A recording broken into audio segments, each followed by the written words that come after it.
Good morning this Wednesday, the 30th of August. I'm Grady Wolf, market analyst with Bell Direct. Wall Street closed in the green on Tuesday as investors begin buying into the August dip, especially in the technology space. The tech-heavy Nasdaq rose 1.74% on Tuesday in its best session since June, while the Dow Jones rose 0.85% and the S&P 500 added 1.45%. The two-year Treasury yield tumbled more than 16 basis points as consumer sentiment data came in softer than expected. Elsewhere, the latest job openings and labour turnover survey showed a decline in the openings listings in July, which is another sign of cooling inflation and cooling economy in the US. The economic data, combined with recent sell-offs in the US equities, presents an opportunity to buy back into stocks at the August dips, especially for the likes of Meta, Tesla, Apple and Microsoft. Chinese electric vehicle maker NIO fell 5.8% on Tuesday after posting a wider quarterly loss than expected. Best Buy shares, on the other hand, rallied nearly 6% on Tuesday after the retailer's second quarter results beat on both top and bottom lines. Over in Europe, markets closed higher on Tuesday amid positive global momentum and sentiment as investors look ahead to a fresh round of economic data out later this week. The Stoxx 600 rose 1% on Tuesday. Germany's DAX added 0.88%. The French CAC lifted 0.67%. And in the UK, the FTSE 100 had the biggest rally, adding 1.72%. The local market closed 0.71% higher on Tuesday, driven by a 1.6% rally for materials stocks, while consumer discretionary stocks also rose 1.42%. Healthcare and technology stocks were the only two sectors to close yesterday's session lower. Sayona Mining soared over 26% on Tuesday as investors bought back into the lithium producer following a 30% drop on Monday after the shock departure of Managing Director and CEO Brett Lynch. Mineral Resources rose 8% on Tuesday after the mining giant released strong FY23 results, including its full-year dividends rising 90% on FY22 to $1.90 per share. EML Payments also had a very strong day on Tuesday following the release of the payments company's FY23 results.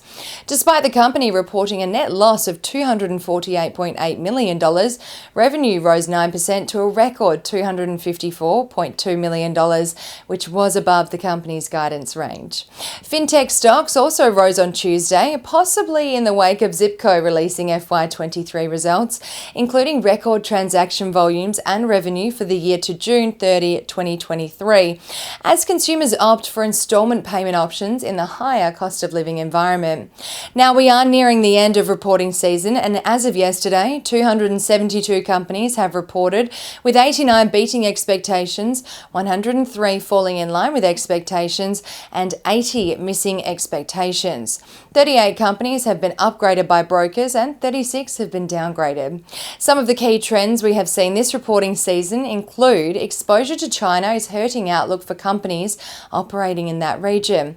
Retailers who reduced inventory and promotional activities over the last financial year showed resilience in FY23, and healthcare valuations continue to decline amid slowing earnings growth outlook. On the commodities front this morning, oil is trading 1.26% higher at $81.13 a barrel. Gold is up almost 1% at $1,936 an ounce, and iron ore is down 1.7% at $115.50 a ton. One Aussie dollar is buying 65 US cents, 94.44 Japanese yen, 50.97 British pence, and 1 New Zealand dollar and 9 cents. Ahead of the local trading session here in Australia, the SPI futures are anticipating the ASX to open the midweek session up 0.66% on the back of that US rally overnight. And now let's dive into some trading ideas for your consideration today. Bell Potter has maintained a hold rating on LGI and decreased the 12-month price target from $2.77 to $2.32 per share, following the market leader in the recovery of biogas from landfills releasing FY23 results.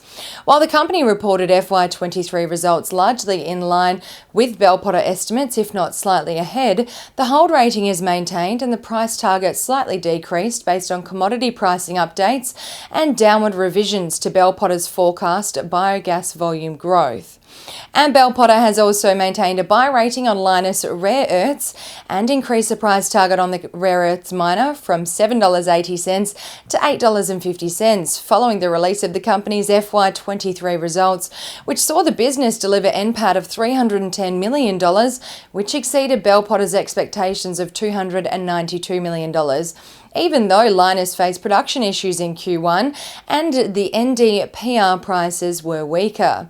Lynas also increased capex as inflationary and time pressures mount on the Kalgoorlie project. However, the company also announced the installation of 9,000 tonnes per annum of NdPr equivalent of increased capacity at Kalgoorlie. And that's all we have time for this morning. Have a wonderful Wednesday and, as always, happy investing.